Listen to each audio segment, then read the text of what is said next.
If you're living with a roommate, follow these 3 roommate rules if you want to have a good roommate relationship. Rule number 1, roommates who want to get along will find a way to get along.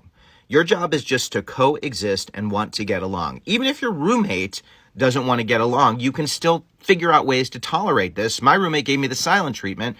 Turns out he was a great listener, and we coexisted. The minute you stop wanting to get along is the minute this relationship will fall apart and it will become a roommate from hell situation. You have to want to get along. Rule number 2, friendship is a bonus. This is one of the biggest mistakes a lot of roommates make.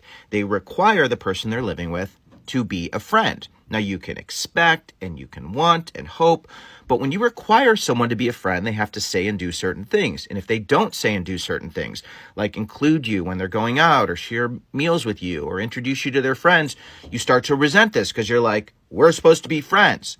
But no, you coexist and you share space because it helps with the cost of college.